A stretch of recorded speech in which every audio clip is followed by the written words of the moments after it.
Hello everyone, it's another episode of AuthorStory. I'm back, Alex Lim at your service, and I'm here to help tell inspiring stories about authors and their books. Today, we are happy to have with us Carole Morton, who is the author of the book Entering Your Own Heart, a guide to developing self-love, inner peace, and happiness.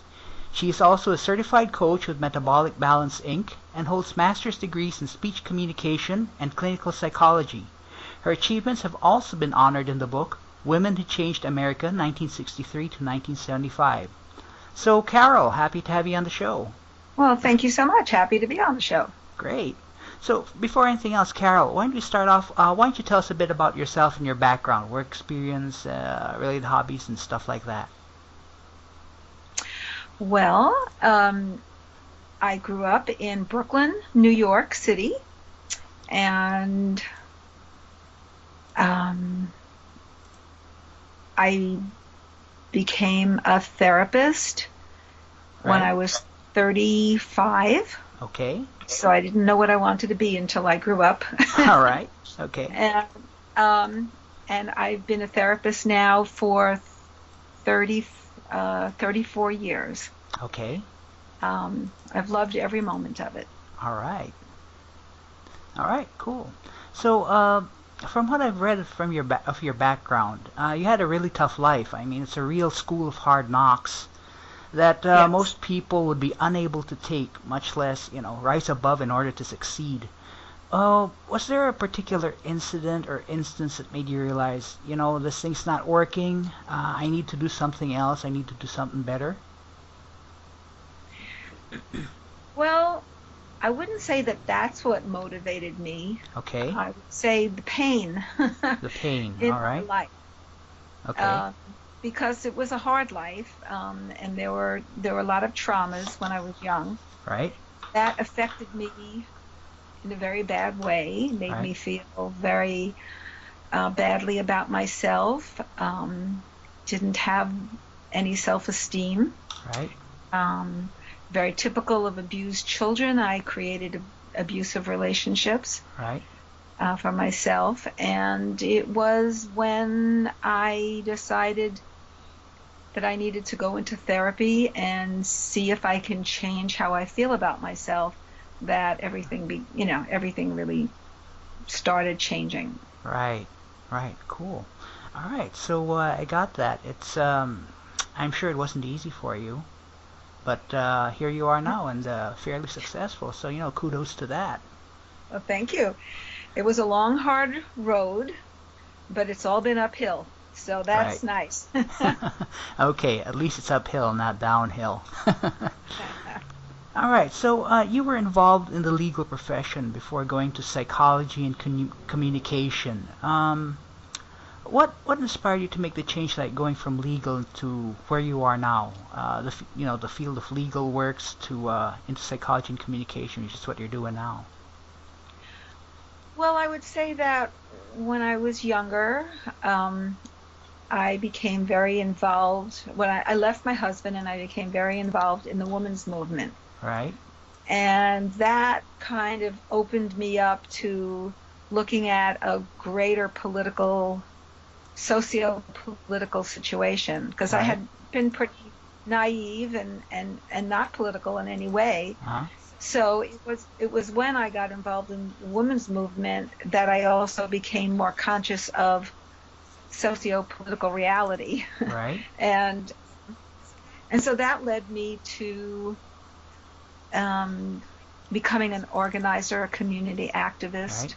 and that led me to go into law school, Okay. because I thought that it could make greater changes for society through the law. Okay. I had some experiences in law school where I got to work on a very important Right. case. It's my criminal law teacher, and I learned that what really won that case was the thousands and thousands of letters that the judge was getting from people around the country. All right. And that motivated me to go out and become more public. Okay. So I went and got my speech communication master's, which focused on public speaking, argumentation and debate, Right. persuasion, interpersonal and intrapersonal communication. Right. And then I started a television Oh, show okay. Okay. so I could raise consciousness. That was my, my Right. goal. But I also became very fascinated with the intrapersonal relationship, the how we think, feel, and behave towards ourselves, and how we allow other people to behave towards I us. see. So it's more of like the inside conversation kind of thing. Okay. Exactly. And so that's what led me to becoming a Right. therapist. Okay. Cool. It's been a journey. Oh, that's interesting. I mean, I'm not sure. There aren't that many lawyers that I know of who go into like what you do. So that's kind of interesting. I think I've always been motivated to help Right. people. And when I was in law school, I know that there were other people in my class who were also becoming lawyers because they wanted to I help. see. I see. And I've known a number of lawyers who switched to Okay. therapists, and I've known therapists who became lawyers. So Okay. I guess it works both ways then. yeah, well, it's the helping. It's seen as the helping Right. profession, or can be a helping Right. profession. Fortunately, lawyers that work for corporations are not necessarily helping Right. people. Okay. They're Okay. helping corporations. Yeah, we all know those stories about lawyers. Yeah. Uh, But there are good of lawyers out course. there. But I realized that I wanted to do that. Changing the law to help Right. people was going to take a very long time, and I thought that consciousness raising was a better way to reach people and make them feel stronger and stand up for themselves All more. right. Cool. I got that. I got that. Okay, so you've been doing a lot of work helping other people out with their concerns, so I reckon you're doing well there.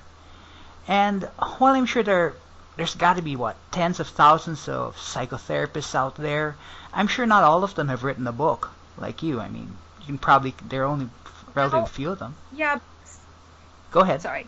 Um, well, there are many books out by Right. psychotherapists, but my book is All different right. because it is not strictly psychology. Okay. It's the blend of psychology and spirituality. Mm, And when they become blended, then they become I different. see. So, like in my book, there is a developmental theory Okay.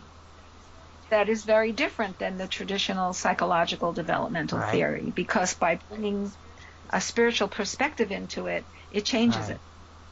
Okay. So, with regards to entering your own heart, what inspired you to write the book itself? I mean, what made you decide to write the book? Well, I'm going to tell you All something. right, sure. By all means. When I was 10 years Okay. old, said it was a very hard Right. childhood. I was actively suicidal, Wow. but I started getting visions as well. Okay. And I had a vision of myself. And now this is a 10-year-old who thinks very, very, very badly about All right. herself. But somehow my visions I saw myself as an adult standing in front of crowds of Okay. people, knowing that when they walked away after I was finished speaking, they would love themselves Wow. more. All right. And I remember standing, I never talked with anyone. I was very much alone as a Okay. child.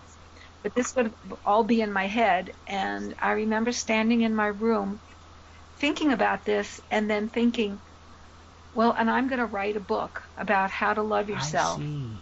And I'm going to give myself 50 years to learn how so that I can write this book. Wow. Cool. So I was a little late. Okay. Well, better late than never. But, yeah, exactly.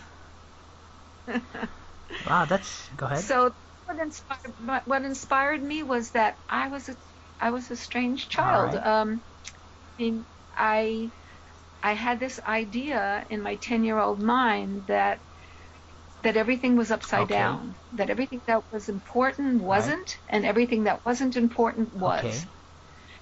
and that if the cowboys and Indians could love themselves, or if the president of the United States could love Right. themselves, then there wouldn't be fighting, and there wouldn't be war, and there wouldn't be Right. violence. Wow, that's a powerful vision. I mean, that's a really powerful vision. That's something else. I do kind of think this was my purpose in life, that I was born to do this. All right. Cool. And I have to hand you. I mean, you have a sense of purpose. You have a sense of vision. Let's face it. Not many people have that kind of thing. I mean, most people are just floundering around. So that's fantastic. I do feel myself fortunate. I would say that the gift came out of a lot of Right. pain, but I look back and I wouldn't change it for the life of me, because I wouldn't be who I am, and I wouldn't be as strong as I am, and I couldn't be as helpful as I Yes. am had I not gone through All that. right. Good point. Good point.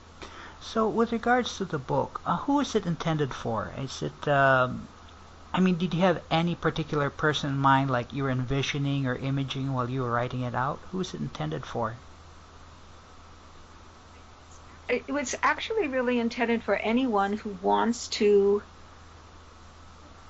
Right. heal from Right. pain, who wants to grow as an Right. individual, and who wants to move towards a spiritual All awakening. right. Okay. So, in other words, anyone who's the general public, not just psychologists, psychotherapists, and stuff like that.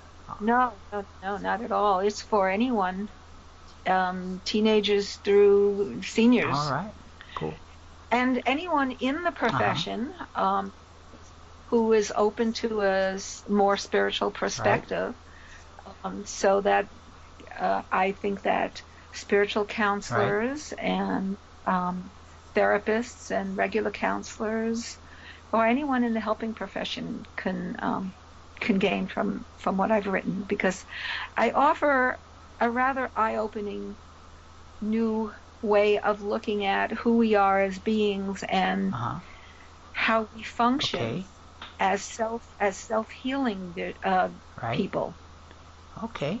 Cool. Cool. That's definitely a new approach.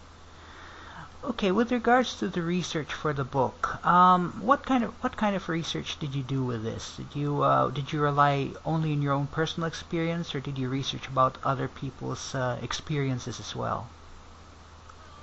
Well, I pulled from not only my own experience, but the experience of 30, at that point, say 32 Right. years of working with people. And in the book, I do, I do give some examples from clients' lives, Uh-huh. and Right. struggles, and a little bit, not very much about me and not very much about my clients, but they're there for making certain Right. points. There's also a lot of wonderful quotes that are very Okay. inspirational, uh, Okay.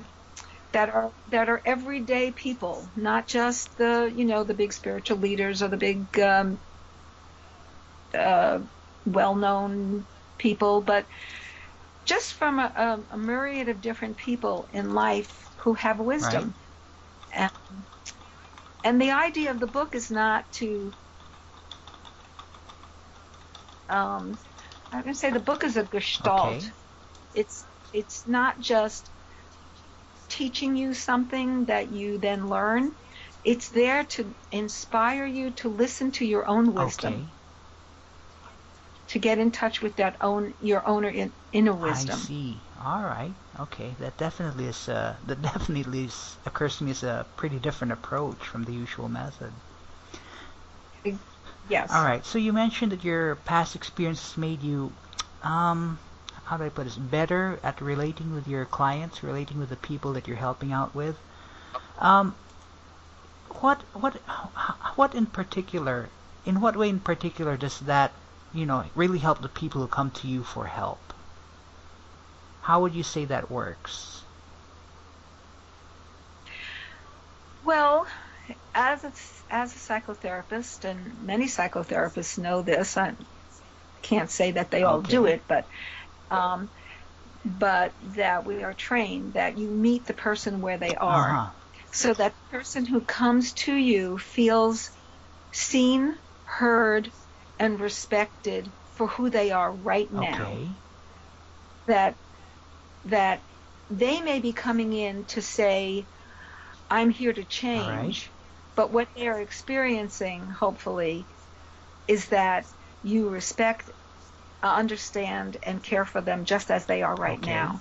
Because that's one of the issues, is that they're judging themselves and they're not accepting and loving themselves as they are right Okay. now. So that the work is learning, oh, I got here to this place I'm not happy Right. about, but it isn't because I'm bad or a failure. It's because of early training in my life or decisions I made at very young Right. ages to protect myself in the environment I was in, and now I'm not in that environment and it's not Okay. working, and I'm calling it self-sabotage and being mad at myself. And I can help them look at that from a different place and realize that whatever decisions they made, even if those decisions weren't terrifically All wonderful right. decisions, because maybe they made them at age Yes. 4 or Right. 5 or 6, were the best that they could come up with, and out of self-love, out of caring for Right. themselves.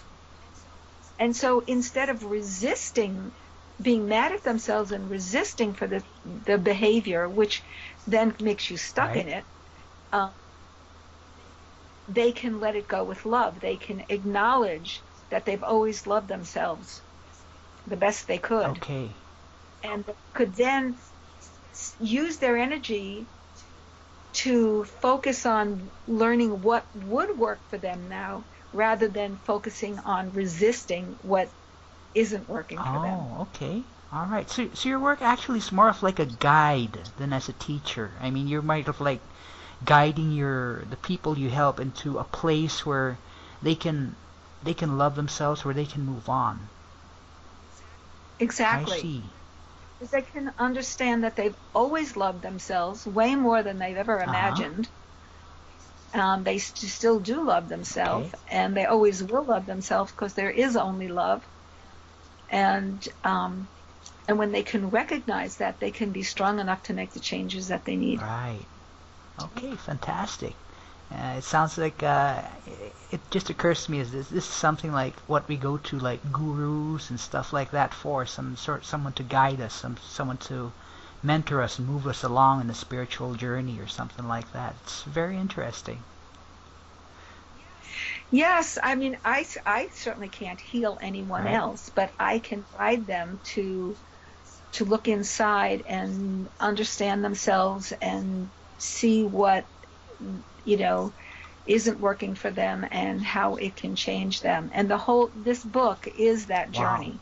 It is the journey to the center of your own heart. Okay. Okay. Hence, I guess, hence the title.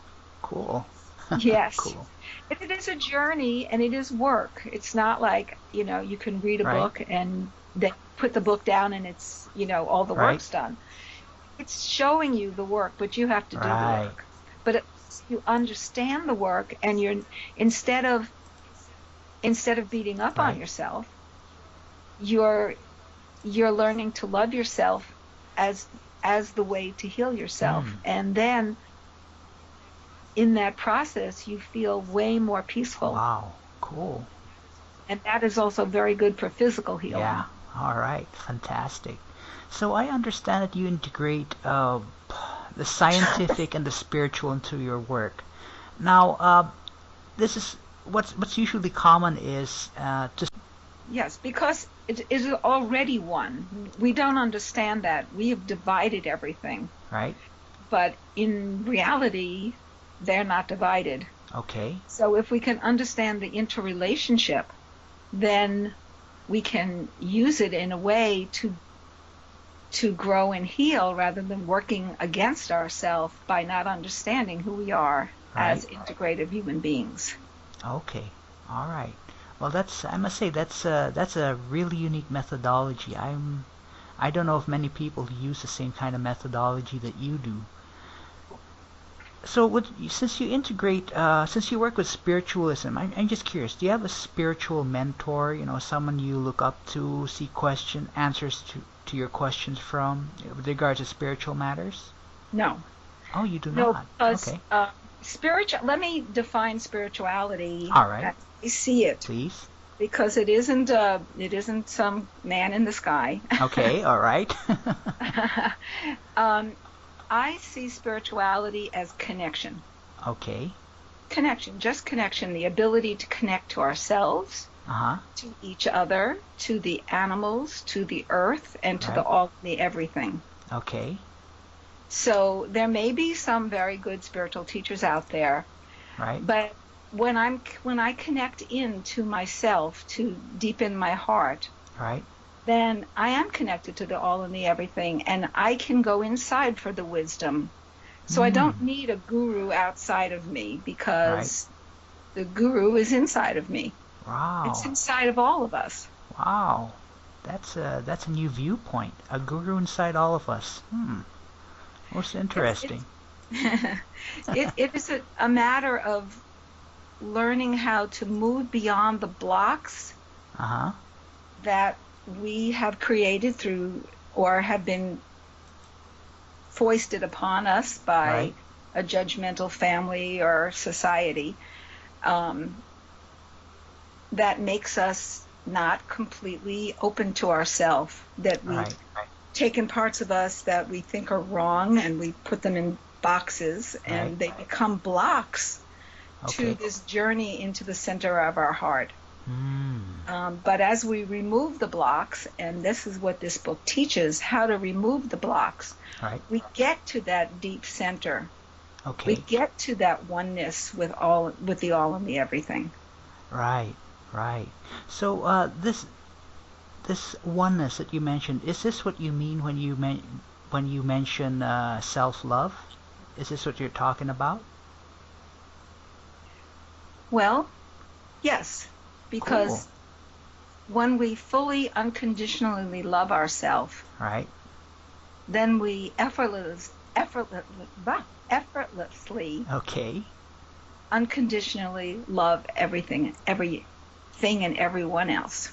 Oh, okay. So it kind of like it flows from within, from whatever's I, within it flows outward and stuff yes, like that. it's all one. Wow. It's one. We look at other people and we might, feel disdain, anger, upset, Right. disconnected from them. But that's only because some part of us hasn't felt the compassion Uh-huh. for ourselves, Uh-huh.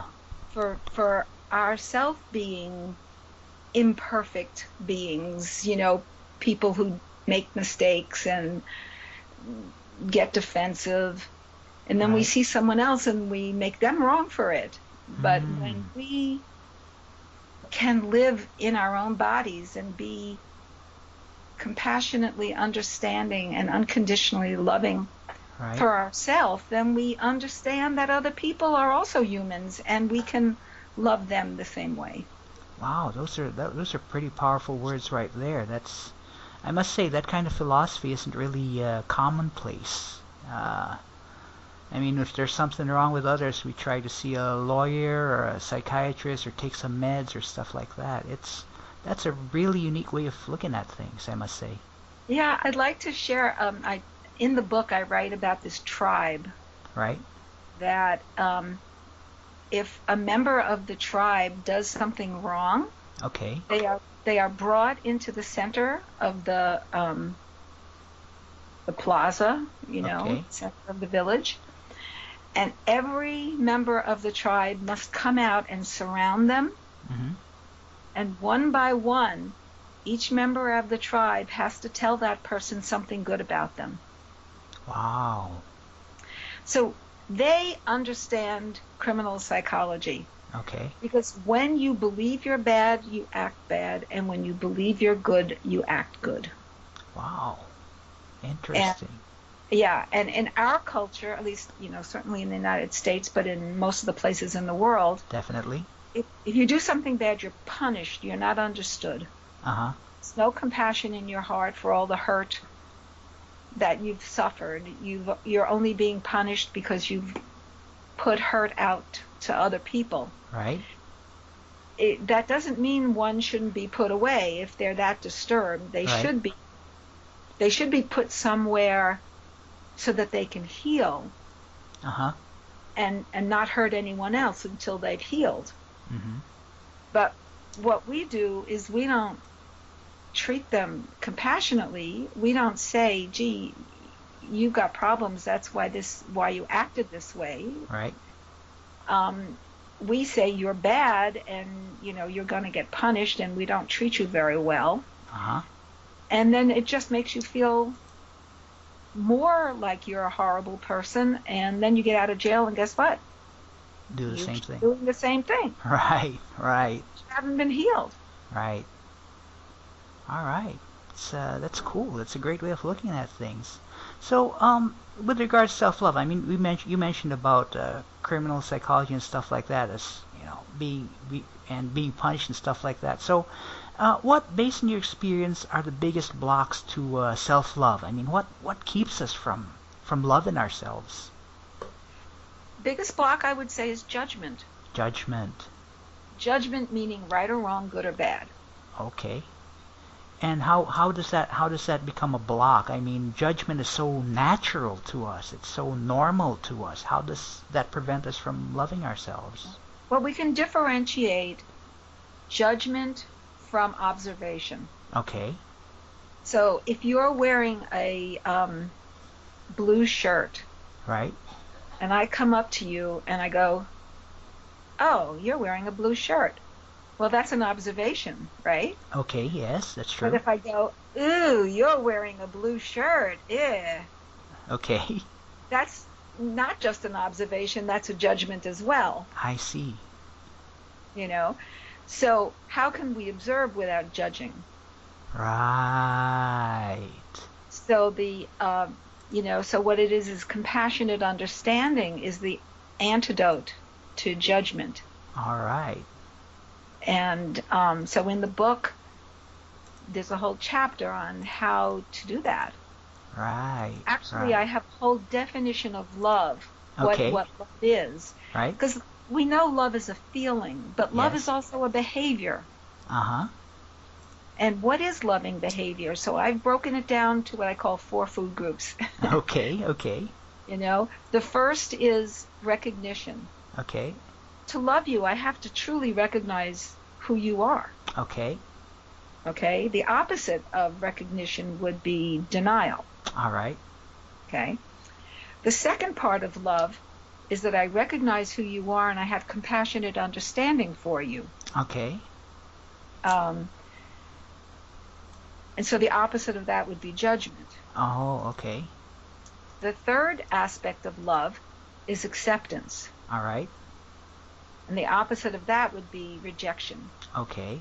It's not very loving, right? Right. Right. And the fourth aspect of love is what I call having faith in them. Uh-huh. The opposite of being distrustful or Right. not having faith in someone. Right. And so when you put that all together, and I'll give you an example. Let's say there's a little one who's learning to tie his shoe. Right. And, he's just learning. And so he sits down and he's trying to tie his shoe and he's getting very frustrated Okay. and, beginning to, bounce around and get tears in his eyes. And so the unloving thing would be to do is to go over and say, "Oh, stop it. Here, let me just tie it for you." Right. Right. Okay? As opposed to coming over to the little boy and say, "Oh, you're just learning. That's Mhm. okay. You don't have to do it right yet. Okay. It's just going to take a few times." Right. So, I understand it can be very frustrating and upsetting when you don't know how to do it, but Okay. it's just practice will work. Okay. So here you've got recognition, you've got the compassionate understanding, Right. and then you've got, you're not making them wrong, you're not rejecting them. You say, "I can help you," Okay. and then you say, because you're going to be able to do it. You really will. Mm-hmm. So there are those 4 behaviors that give that child a sense that they're capable, that Right. they're seen, that they're recognized, that they're not judged, that they're not rejected, that they're loved. Nice, nice. That's a great example right there. It's a fantastic example. Okay, so Carol, do you have what is your ultimate goal or vision for all the work you do, for your platform, for your book, the stuff that you're doing? Do you have an ultimate goal or vision for it? I just want people to love themselves more. Okay. Because as they learn to love themselves more, the world will become first of all, their world will become more peaceful. Okay. And they will become a role model for other people. Okay, good point. Who will then also become more peaceful. All right. Eventually, there'll be more peace. All right, fantastic. And that's violence. that's a really inspiring vision. I mean, that's something. That really is something. Okay, so in this just in the last few minute or so of this interview, I'd just like to ask you, a question that might be a little bit off the cuff, not related to our topic. If you could choose one particular age or age range of your life, 20s, 40s, 58 to 63, whatever, past, present, or future, to stay in forever, what age or age range would it be, and why would you choose that? I would say right this moment. Fantastic. All right. And why would you choose to stay here right now? Well, because everything, all the learning, all the growth, the peace that I've attained. Okay. I didn't have earlier in my life, so right. I have as much, and hopefully I will have even more later on. But for if I have to pick an age that I've been, I'm going to say now. All right. Okay. That's great. I just want to tell the audience that the thing about the book is that there are exercises in the book that will help them to reach their goals. Okay. Cool. Got that. So listeners, please feel free to check out that particular feature. It sounds very interesting. So in closing, I would just like to mention that we were speaking with Carole Morton. She's the author of Entering Your Own Heart, A Guide to Developing Self-Love, Inner Peace, and Happiness. We can find this on Amazon, right? Amazon online and stuff like that? Yeah, it is available on Amazon, but I'd like to say that if you would to purchase it through my website, www.enteringyourownheart.com, that 10% of the proceeds will go to educate and feed the disabled and destitute children in Calcutta, India. Wow, that's a worthy cause right there. So that's why I much prefer if they're interested. On the website, there's a little video that talks about the book. There's also a look inside feature, just the way there is on Amazon. So you can get all of that and then decide if you'd like to get the book. But if you buy it from the website, good, money will go towards these children's lives, which they really could use. Yes, definitely. They could definitely use that. So again, the website is enteringyourownheart.com. And if they buy from there, they'll be able to help out the kids in Calcutta. Yes. All right, fantastic. So Carole, I wish we could talk longer, but we're kind of out of time here. So thank you very much for your time, and thank you very much for being on our show. It was great, and I have to say it was enlightening. Oh, thank you so much.